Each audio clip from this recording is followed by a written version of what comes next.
नमस्कार दोस्तों, Picasso publication के यूट्यूब चैनल पर आप सभी का स्वागत है। दोस्तों, आज हम पढ़ने वाले हैं इकोनॉमिक सर्वे। और इकोनॉमिक सर्वे को हम आसान और सरल भाषा में तो समझेंगे ही, इसके अलावा आपको लिखने का भी कोई झंझट नहीं है मेरे क्लास में, है ना।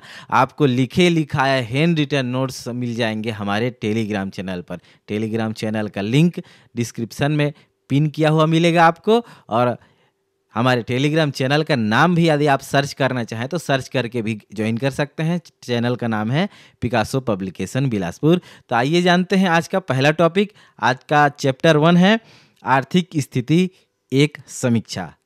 सबसे पहले बेसिक इंट्रो जान लेते हैं। अध्याय 1 चैप्टर 1 है। चैप्टर 1 में हम पढ़ रहे हैं आर्थिक स्थिति एक समीक्षा।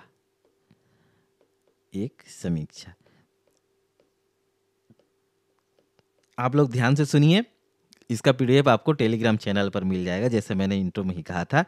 और बेसिक सी चीज़ें जान लेते हैं अपने प्यारे छत्तीसगढ़ के बारे में। तो छत्तीसगढ़ होने के कारण हमारे छत्तीसगढ़ का नाम जो है छत्तीसगढ़ पड़ा। वर्तमान में जिले कितने हैं? 33 जिले हैं। ठीक है जी। अब हमारा छत्तीसगढ़ जो है 7 राज्यों से घिरा हुआ है। 7 राज्यों से घिरा हुआ है। कौन कौन से राज्य हैं?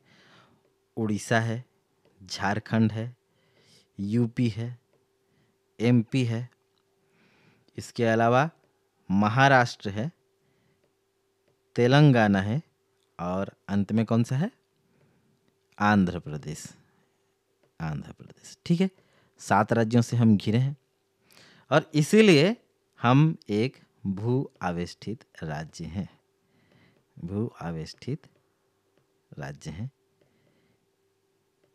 हमारी लैंड बाउंड्री ना तो फॉरेन कंट्री को टच करती है और ना ही सागर को टच करती है, इसीलिए छत्तीसगढ़ राज्य एक भू आवेष्टित राज्य है ना। अब अगली कड़ी में इकोनॉमिक सर्वे पढ़ने से पहले नेक्स्ट स्लाइड में चलते हैं और हम पहले ये जान लेते हैं जीएसडीपी क्या है, ग्रॉस स्टेट डोमेस्टिक प्रोडक्ट क्या है ना, इसके बारे में जान लेते हैं। तो दोस्तों, किसी भी राज्य की सीमाओं के भीतर एक निश्चित अवधि में उत्पादित सभी अंतिम वस्तुओं और सेवाओं के मूल्य का माप क्या कहलाता है? जीएसडीपी कहलाता है। अर्थात सकल राज्य घरेलू उत्पाद कहलाता है। ठीक है,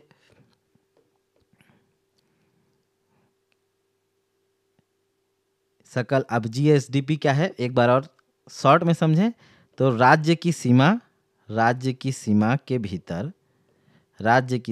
भीतर एक निश्चित अवधि में, निश्चित अवधि कितना हो सकता है? 1 वर्ष, 2 वर्ष, लेकिन एक निश्चित अवधि जरूरी है ना। एक निश्चित अवधि में राज्य की सीमा के भीतर एक निश्चित अवधि में उत्पादित अंतिम वस्तु और सेवाओं के मूल्य का माप, है ना। अंतिम गुड्स एंड सर्विसेज के मूल्य का माप क्या कहलाता है? जीएसडीपी कहलाता है। ठीक है, अब पहले ही चैप्टर में हम जीएसडीपी में वृद्धि देखेंगे। 2 चीजों पर देखेंगे, एक स्थिर कीमत पर और दूसरा जो है प्रचलित कीमत पर। ठीक है, अब स्थिर कीमत और प्रचलित कीमत को पहले हम समझ लेते हैं कि स्थिर कीमत और प्रचलित कीमत क्या है आखिरकार। और इस आधार पर जो है हम आंकड़ों को याद रखने का प्रयास करेंगे और फटाफट आपके फिंगरप्रिंट में याद होने वाले हैं ये आंकड़े। ठीक है, तो आइए जानते हैं स्थिर कीमत किसे कहते हैं। स्थिर कीमत। ठीक है, स्थिर कीमत का मतलब है कि किसी भी वस्तु का दाम एक पुराने वर्ष अर्थात बेस ईयर, एक बेस ईयर लेना है, ठीक है, के आधार पर तय करना, ताकि हम यह जान सकें कि असल में उत्पादन बढ़ा है या सिर्फ महंगाई बढ़ी है ना। एक बेस ईयर लेंगे और इस आधार पर तय करेंगे कि उत्पादन बढ़ा है या सिर्फ महंगाई बढ़ी है। ठीक है, महंगाई बढ़ी है, एक बेस ईयर मान के, है ना। मान लीजिए क्या अभी इसी बेस ईयर को लेकर क्या है कि वर्तमान में जो है आर्थिक सर्वेक्षण किया जाता है। वर्तमान में आधार वर्ष किसको माना जाता है? आधार वर्ष जो है 2011-12 को लिया जाता है। ठीक है, 2011-12 को आधार वर्ष मानकर जो है आर्थिक सर्वेक्षण की गणना की जाती है और आंकड़े हमें बताए जाते हैं कि महंगाई किस प्रकार से बढ़ी है, उत्पादन बढ़ा है, कितना बढ़ा है, कितना जीएसडीपी है, ये सब बताया जाता है ना। अब एक एग्जाम्पल से समझते हैं इसको। मान लीजिए एक फैक्ट्री में पेन बनते हैं, ठीक है। अब दो स्थिति देखते हैं इसमें। स्थिति पहला है साल 2011-12 जो कि आधार वर्ष है, फैक्ट्री ने कितने पेन बनाए? 100 पेन बनाए। एक पेन की कीमत है 10 रुपये प्रति पेन। ठीक है, तो कुल कमाई अर्थात जीडीपी कितनी हो गई? 1000। इसमें खर्चे वगैरह सब इंक्लूडेड है ना। अब दूसरी स्थिति को जानते हैं। दूसरी स्थिति कौन सी रहेगी?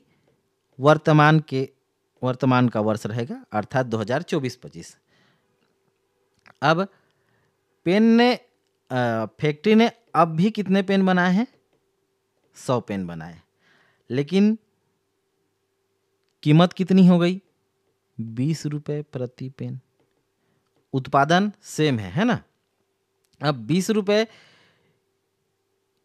प्रति पेन के हिसाब से करंट में ये मिलेगा आपको, है ना। अगले स्लाइड की ओर बढ़ते हैं। अब इसमें प्रचलित कीमत क्या हो जाएगा और स्थिर कीमत क्या हो जाएगा, ये देखते हैं। प्रचलित कीमत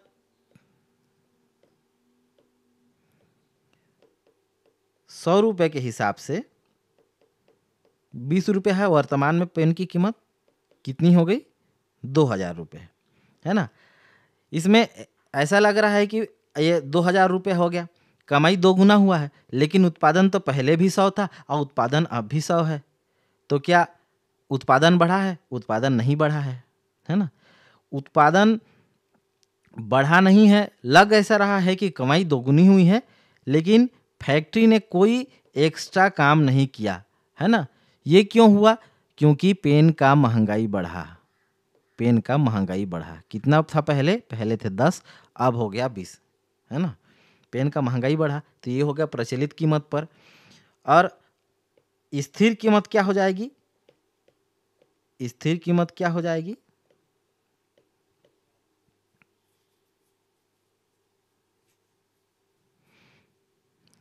आज का उत्पादन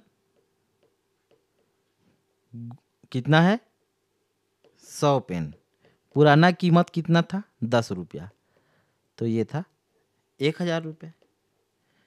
ठीक है, अब इसके आधार पर हम देखेंगे तो कीमत तो बढ़ गई, यहाँ महंगाई बढ़ गई, लेकिन उत्पादन क्या हुआ है? बराबर रहा है। मतलब असल में जो कोई वृद्धि है, असल वृद्धि जो है नहीं हुई है। असल में कोई वृद्धि नहीं हुई है, क्योंकि उत्पादन तो भाई सेम है। यहाँ पर 2000 रुपये आ जाने से क्या हो रहा है? पहले तो 10 रुपये में मिलता था, लेकिन अब मिल रहा है 10 रुपया। तो ये क्या हमारे लिए सकारात्मक संकेत है? नहीं, है ना। अब प्रचलित कीमत क्या होती है?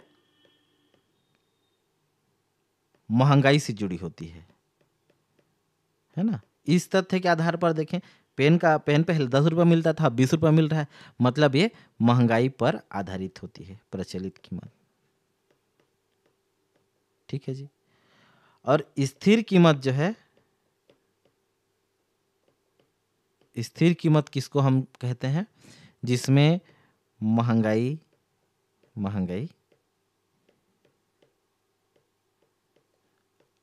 हटा दी जाती है।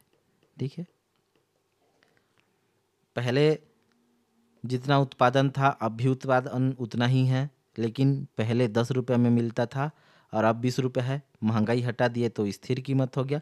और यदि महंगाई बढ़ गई तो महंगाई बढ़ गई, अर्थात वर्तमान में जो कीमत है प्रति वस्तु उत्पादन से उसको गुणा कर दिए जाए तो वर्तमान में वस्तु की कीमत निकल आती है। और इस प्रकार से हम जान सकते हैं कि हम वाकई में हमारे उत्पादन में वृद्धि हुई है तो हमारे आय में वृद्धि हुई है या नहीं हुई है ना। अब आगे बढ़ते हैं। जीएसडीपी में वृद्धि कितनी हुई है? जीएसडीपी में वृद्धि को जानते हैं। स्थिर कीमत पर 7.51 की वृद्धि हुई है और प्रचलित कीमत पर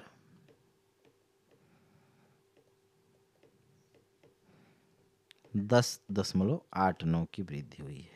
ठीक है, इतना जान लिया। ये चीज़ें आप लोग याद रखिएगा, इम्पोर्टेंट है। अगले स्लाइड की ओर बढ़ते हैं। छत्तीसगढ़ को जो वर्तमान में है, सुगमता की दृष्टि से 5 संभागों और 33 जिलों में बांटा गया है। वर्तमान क्षेत्रफल कितना है? 191 किलोमीटर स्क्वायर है। जनसंख्या कितनी है? 3,08,07,000। कब की डेट में? 1 मार्च 2025 की स्थिति में। ठीक है। छत्तीसगढ़ का क्षेत्रफल जान लेते हैं, 59,820.78 किलोमीटर स्क्वायर। कुल भूभाग का कितना प्रतिशत है? 44.25%। ठीक है। आजीविका की 70% जनसंख्या जो है कृषि आजीविका पर निर्भर है। 70% जनसंख्या। कृषक परिवार हैं कितने? 40,10,000 कृषक परिवार हैं, जिसमें 80% लघु एवं सीमांत किसान हैं। खनिज राजस्व से कितने प्रतिशत आय होती है? तो 27% आय जो है खनिज आय है ये। और वर्तमान में औद्योगिक नीति 2024-2030 लागू है। औद्योगिक नीति। और कौन सा अमृतकाल चल रहा है? छत्तीसगढ़ विजन 2047। ठीक है। सर्वश्रेष्ठ ग्राम किसको बनाया गया? तो धुड़मारस जो कि बस्तर में है। किसने बनाया? यूएनडब्ल्यूटीओ ने घोषित किया है ना। अब एसडीजी रिपोर्ट में क्या होता है? 17 पॉइंट पर जो है लक्ष्य निर्धारित किया हुआ होता है कि 17 पॉइंट पर हमें विकास करना है, सस्टेनेबल डेवलपमेंट गोल। और इसमें 27 जिले छत्तीसगढ़ के क्या है? फ्रंट रनर हैं। 27 जिले फ्रंट रनर और 6 जिले परफॉर्मर की श्रेणी में है। ठीक है।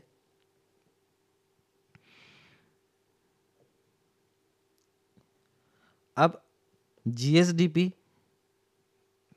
जीएसडीपी में जो है वृद्धि देख लेते हैं। कैसी वृद्धि? क्षेत्रवार प्रतिशत वृद्धि दर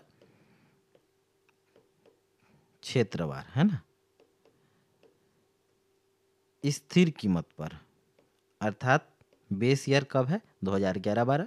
इस कीमत पर कितना रहा है? 7.51% रहा है। ठीक है। और इसमें कृषि में कितनी रही है? 2024-25 में अनुमानित 5.38% की अनुमानित वृद्धि रही है, और औसत वृद्धि कितनी रही है? हुई है 5.39। औसत वर्ष मतलब 2012-13 से लेके अभी तक के, है ना। अधिकतम वृद्धि का किस साल रही? 2022-23 में, और न्यूनतम वृद्धि 2023-24 में रही। ठीक है।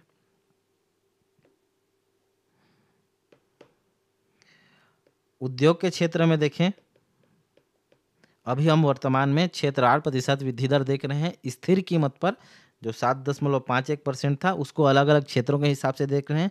उद्योग में जो है अनुमानित दर रही है 6.92%, और औसत वृद्धि हुई है 2011-12 से लेकर 24-25 की बात करें तो 5.97%, और सबसे ज़्यादा रहा था 2024-25 में, और सबसे कम रहा था 2019-20 में। उद्योग में क्यों कम रहा था? क्योंकि इस समय जो है कोरोना का काल चल रहा था, है ना।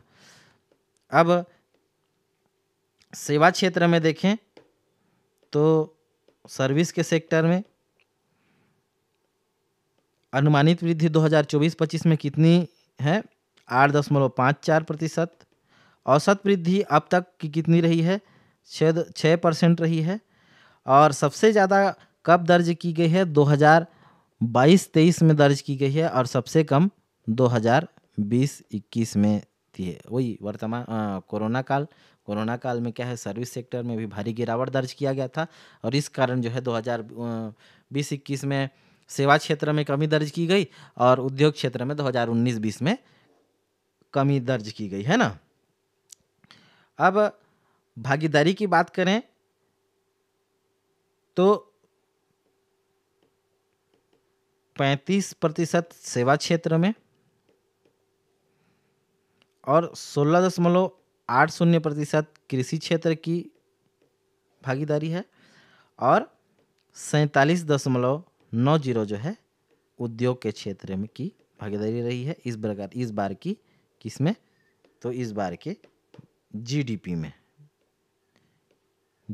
में भागीदारी। ठीक है। 35-30 सेवा क्षेत्र में, 16-80 कृषि क्षेत्र में, और 47-90 उद्योग के क्षेत्र में। अब उद्योग के क्षेत्र में सबसे ज़्यादा भागीदारी क्यों है? क्योंकि छत्तीसगढ़ राज्य एक खनिज आधारित राज्य है, और सबसे ज़्यादा खनिज है, तो यहाँ पर खनिज को उत्खनन करने के लिए बड़े बड़े उद्योग लगे हुए हैं, है ना। तो इस कारण क्या है, जो उद्योग क्षेत्र का प्रतिशत भागीदारी सबसे अधिक है ना। अब भागीदारी के आधार पर क्या है कि कहीं ना कहीं ये राज्य को फायदा दे रहे हैं, राज्य की आय में वृद्धि कर रहे हैं। राज्य की आय में वृद्धि कर रहे हैं मतलब है कि प्रति व्यक्ति की आय में वृद्धि हो रही होगी भाई, है ना। प्रति व्यक्ति की आय में वृद्धि हो रही होगी, तो प्रति व्यक्ति के हिसाब से देख लेते हैं कि कितने हमने पैसों के पेड़ लगाए टाइप का। ये जैसे कि देख रहे होंगे आप लोग, यहाँ पर महिला है और एक पुरुष है, दोनों पेड़ लगा रहे हैं, है ना, और पैसों का पेड़ लगा रहे हैं भाई, है ना। तो प्रति व्यक्ति आय के बारे में जान लेते हैं। प्रति व्यक्ति आय कितनी रही 2024-25 में? 2024-25 में, है ना। इसमें भी 2 टर्म, स्थिर भाव पर और प्रचलित भाव पर। प्रति व्यक्ति आय कितनी है? 1,07,327 रुपये। ठीक है। और 2024-25 में वृद्धि कितनी हुई इसमें? 6.31% की वृद्धि के साथ साथ 1,07,327 रुपये। और प्रचलित भाव के ऊपर देखें, अर्थात प्रचलित, इसमें यदि महंगाई इंक्लूड कर दिया जाए तो ये कितना हो जाएगा? 1,02,870 रुपये, है ना। अब इसमें कितना पिछले साल से वृद्धि दर्ज किया गया? 9.37% वृद्धि। अब इस प्रति व्यक्ति आय कैसे निकले होंगे? राज्य के कुल आय में भाग किसका देंगे? जनसंख्या का। ठीक है, अगला चैप्टर हमारा जनांकीकी होगा, तो उसमें हम जानेंगे जनांकीकी क्या है, कैसा है। तो राज्य की कुल आय बटे जनसंख्या बराबर क्या हो जाएगा? प्रति व्यक्ति आय। अर्थात वर्तमान में आपके पास कितना पैसा है? 1,02,870 रुपया है। यदि महंगाई को इंक्लूड कर दें और यदि महंगाई को हटा दें तो आपके पास पैसा होना चाहिए 1,07,327 रुपया, है ना। तो इस प्रकार से प्रति व्यक्ति आय आपने समझ लिया। इस प्रकार से ऐसे ही हम धीरे धीरे करके इकोनॉमिक सर्वे को ख़त्म कर देंगे। ये जो मैं लिखा हूँ इसका आप स्क्रीनशॉट चाहें तो ले सकते हैं, और यदि आपको PDF फॉर्मेट में चाहिए तो हमारे टेलीग्राम चैनल पे वो आपको फ्री प्रोवाइड किया जा रहा है। टेलीग्राम चैनल का नाम है Picasso publication Bilaspur. Thank you for listening me. This is Sanjay Patel signing off.